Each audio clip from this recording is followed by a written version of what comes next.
Students, welcome to RS Group of Schools. I am Gaurav Sharma, your computer teacher. Today we are going to discuss about the topic router.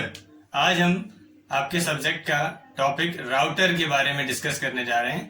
आज हम आपको बताएंगे कि router किस प्रकार की device है, इसकी हेल्प से हम क्या क्या काम कर सकते हैं. इन सब चीजों के बारे में आज हम डिस्कस करेंगे. स्टूडेंट्स, राउटर एक ऐसी डिवाइस है जिसकी हेल्प से हम नेटवर्क में डेटा को ट्रांसमिट करते हैं. इसमें हम डेटा को रिसीव भी करते हैं और फिर उसके बाद में सेंड भी करते हैं. देखिए किस तरीके से वर्क करता है ये राउटर. पहले तो आप ये समझ लीजिए कि राउटर एक नेटवर्किंग में हार्डवेयर डिवाइस है. ठीक है तो ये हार्डवेयर डिवाइस, लेकिन इसमें इसका अपना पर्टिकुलर सॉफ्टवेयर भी होता है. तो एक तरीके से ये हार्डवेयर और सॉफ्टवेयर दोनों से मिलकर के बनी हुई डिवाइस होती है. अब देखिए किस तरीके से ये वर्क करती है. जब हम किसी नेटवर्क में डेटा को रिसीव करते हैं, मींस देखिए हमने अपने सिस्टम से एक डेटा सेंड किया और वो डेटा जा करके इस राउटर के पास पहुंचा. ठीक, अब ये राउटर डिवाइस ये डिसाइड करेगी कि उस डेटा पैकेट्स को हमें किस डिवाइस के पास में फॉरवर्ड करना है. मींस डेस्टिनेशन डिवाइस को फाइंड करने का काम इसका होता है. ठीक है, अगर हम कोई चीज सर्च कर रहे हैं तो वो राउटर के थ्रू अगर जा रही है तो वो सर्च करके वहां का सर्वर का जो भी जहां उसका डेस्टिनेशन है वहां से उस डेटा को वापस से रिट्राइव करके ले आएगी. ठीक है, तो कहने का मतलब क्या है कि हमने यहाँ से डेटा सेंड किया और वो राउटर के पास गया. अब राउटर ये डिसाइड करेगा कि किस जगह कहां पर आपको डेटा सेंड करना है. इसको देखिए हम ऐसे एक एग्जांपल से समझते हैं. जैसे कि मान लीजिए कि कोई आपने एक कोरियर भेजा. अब वो कोरियर बॉय के पास में कोरियर वहां से जो आपने कोरियर यहां से भेजा. ठीक है, अब वो कोरियर बॉय के पास में रिसीव हुआ. अब वो उसको लेकर के आपके डेस्टिनेशन एड्रेस पे लेकर के जाएगा. तो वो डिसाइड करेगा, पहले तो वो एड्रेस देखेगा. एड्रेस देखने के बाद में वो ये डिसाइड करेगा कि इसको किस रूट से लेकर के जाना है. ठीक, राउटर का नाम, राउटर को हम दूसरे कभी कभी रूटर भी बोल सकते हैं. रूट मीन्स रास्ता. ठीक है, तो राउटर का वर्क क्या है, रास्ता देखना या रास्ता दिखाना.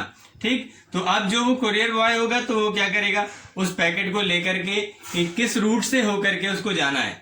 ठीक है, तो एक वो शॉर्टेस्ट और सबसे अच्छा रूट फाइंड करेगा जिसके थ्रू जल्दी से जल्दी आपका डेटा जो है वो दूसरी जगह पहुंच जाए. तो राउटर भी इसी तरीके से काम करता है कि जो आप उसके पास पैकेट रिसीव होगा उसको लेकर के वो डेस्टिनेशन एड्रेस के पास में शॉर्टेस्ट रूट फाइंड करके जाएगा. अब वो रूट कैसे फाइंड करता है, ये चीज भी एक होती है. तो देखिए रूट कैसे फाइंड करता है, इसके पास में एक राउटिंग टेबल होती है. ठीक, हमने आपको बताया था कि ये हार्डवेयर और सॉफ्टवेयर दोनों से मिलकर के बना हुआ है. तो सॉफ्टवेयर में के टर्म में इसमें क्या होता है, एक राउटिंग टेबल होगी. ठीक है, राउटिंग टेबल में डेस्टिनेशन का जो एड्रेस है वो अब राउटिंग टेबल्स की हेल्प से वो ये फाइंड करेगा कि किस रूट, उसमें टेबल के अकॉर्डिंग उस रूट पे वो जाकर के शॉर्टेस्ट रूट से वो डेस्टिनेशन पे मैसेज को डिलीवर करेगा.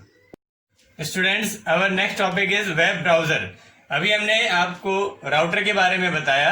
राउटर इंटरनेट यूज करने के लिए राउटर का हम यूज करते हैं डेटा को ट्रांसफर करने में. अब यहाँ पर हम बात कर रहे हैं, ये भी इंटरनेट से रिलेटेड टर्म है जिसका नाम है वेब ब्राउजर. देखिए वेब का मीन्स क्या है, वेब एक तरीके से जाल मीन्स जैसे इंटरनेट होता है. ठीक है ना, और ब्राउजर का मीन्स होता है जानकारी ब्राउज करना, निकालना.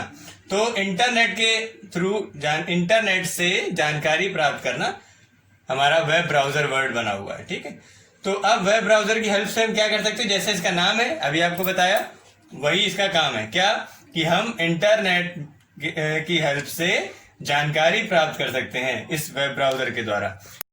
वेब ब्राउजर का डेवलपमेंट जो है वो टिम बर्नर-ली ने किया 1990 में. देखिए एक इंटरनेट का जब आविष्कार हुआ, लगभग ये मान के चलते हैं कि तभी वेब ब्राउजर का भी हमारा जो डेवलपमेंट हुआ है. ठीक, अब वेब ब्राउजर का यूज आपको बता दिया. अब इसके एग्जांपल देखिए वेब ब्राउजर कौन कौन से होते हैं. यहाँ पर कुछ नेम लिखे हुए हैं जैसे Google Chrome, internet explorer, Mozilla Firefox, Microsoft Edge, safari, opera, Linux. देखिए ये सारे जो हैं ये हमारे वेब ब्राउजर्स हैं. इनमें से कुछ वेब ब्राउजर ऐसे हैं जो कि पीसी पे भी वर्क करते हैं, मोबाइल पे भी वर्क करते हैं, और कुछ ऐसे हैं जो कि केवल पीसी के लिए बने, जैसे कि हमारा इंटरनेट एक्सप्लोरर जो है ये हमारा पीसी के लिए, पर्टिकुलर पीसी के लिए बना हुआ है। इसी तरीके से जैसे कि हमारा ये लाइनेक्स करके है, तो ये लाइनेक्स ऑपरेटिंग सिस्टम के लिए वेब ब्राउजर बनाया गया। ठीक, अब जैसे ये गूगल क्रोम, मोजिला फायरफॉक्स है, ओपेरा है, ये सब हमारे क्या है, ऐसे वेब ब्राउजर्स हैं जो कि पीसी पे भी, मतलब पर्सनल कंप्यूटर पे भी वर्क करते हैं, और साथ ही साथ हम इनको अपने मोबाइल फोन पे भी यूज कर सकते हैं, और आप लोग करते भी होंगे। इसी तरीके से सफारी जो ये वेब ब्राउजर है, ये हमारा एप्पल कंप्यूटर के लिए बना हुआ है। ठीक, तो देखिए पहले वेब ब्राउजर का नाम वर्ल्ड वाइड वेब दिया गया था, जब जैसे www आप सभी जानते हैं, वर्ल्ड वाइड वेब ब्राउजर को भी सबसे पहले बोला गया, लेकिन बाद में इसका नाम फिर चेंज कर दिया गया। ठीक है, क्या बोला इसको? Web browser. स्टूडेंट्स, आपने 3 चीजों के नाम सुने हैं, एक वेब ब्राउजर, एक वेबसाइट और एक वेब पेज। तो तीनों में कभी कभी कंफ्यूजन होता है, तो आपको कंफ्यूजन नहीं होना चाहिए। वेब ब्राउजर एक ऐसी एप्लीकेशन है जिसमें हम वेबसाइट्स को ओपन करते हैं, और वेबसाइट क्या है? वेब पेजेस का कलेक्शन है। ठीक है, बहुत सारे वेब पेज एक कलेक्ट करके एक एप्लीकेशन बनाई गई, वो वेबसाइट हो गई, और वेबसाइट को हम किस पे देख सकते हैं, वो होता है वेब ब्राउजर। इसी तरीके से एक टॉपिक है सर्च इंजन और वेब ब्राउजर में भी बच्चे कंफ्यूज रहते हैं, तो ये भी समझ लीजिए। सर्च इंजन जैसे कि हमारा गूगल एक सर्च इंजन है, बिंग सर्च इंजन है, तो ये सब क्या है? हमारे सर्च इंजन है, जिनकी हेल्प से हम डेटा को सर्च करते हैं। और वेब ब्राउजर किस लिए यूज होता है? हमारी वेबसाइट को ओपन करने के लिए, दिखाने के लिए। ठीक, so students, try to understand these topics and keep studying and be happy always. Thank you.